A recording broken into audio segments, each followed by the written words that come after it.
A bipartisan group of House members try to fix Obamacare, FDA approves a new targeted therapy, and President Trump's opioid commission wants to declare a state of emergency.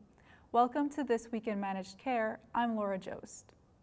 After Senator John McCain called on Congress to put aside partisanship to reform healthcare, a group in the House of Representatives is taking up the cause. Calling themselves the Problem Solvers Caucus, the 43 Democrats and Republicans on Monday released a plan to stabilize the individual market in time for 2018 open enrollment. Co-chaired by Republican Tom Reed of New York and Democrat Josh Gottheimer of New Jersey, the group's ideas include putting Congress in charge of cost-sharing reduction payments and ensuring funding, giving states a stability fund to hold down premiums and limit insurer losses, raising the threshold for the employer mandate to 500 employees, repealing the medical device tax, and giving guidance for states to enter regional compacts to improve coverage. FDA this week approved Deneb, a targeted therapy to be sold as IDIFA to treat patients with acute myeloid leukemia who have a rare genetic mutation. The approval came weeks ahead of the FDA's deadline to act on the application. The therapy from Celgene and Agios Pharmaceuticals was approved with a companion diagnostic for patients with an IDH2 mutation, whose leukemia has relapsed or resisted other treatment.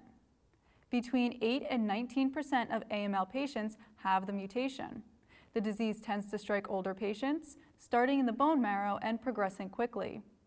A trial showed that after 6 months of the therapy, 19% of patients had complete remission for an average of just over 8 months, and 4% of patients had complete remission for more than 9 months.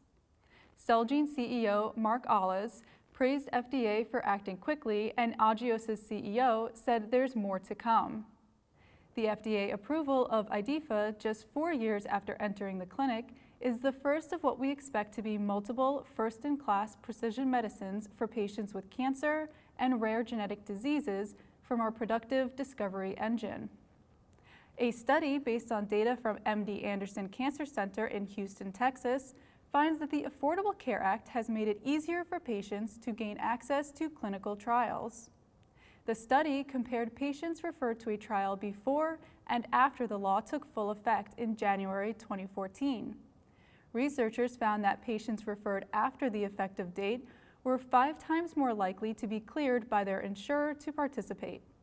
Said MD Anderson's Dr. David Hong, in a phase 1 trial, many patients are in a state of advanced disease, so a single day can matter a great deal to them. We are in a golden era of new drugs, but the only way to get them approved and available to patients is to get more people into clinical trials. President Donald Trump's opioid commission has called on him to declare the addiction crisis a national emergency.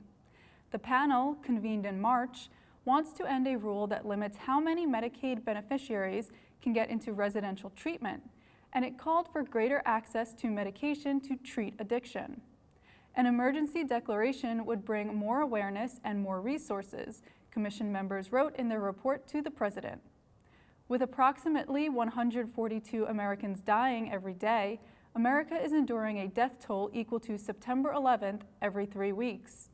Your declaration would empower your cabinet to take bold steps and would force Congress to focus on funding and empowering the executive branch even further to deal with this loss of life. The FDA knows digital health is coming and wants its rules to promote innovation, not hinder progress. That's what FDA Commissioner Dr. Scott Gottlieb wrote in this week's blog post that presented both the agency's Digital Health Innovation Plan and its first piece, a software pre-certification program. FDA will select 9 companies to test a new approach to software regulation, which will tailor rules toward a company's overall track record, not individual products. The goal is to let companies offer upgrades and collect data, with regulators looking at performance after the fact in most cases.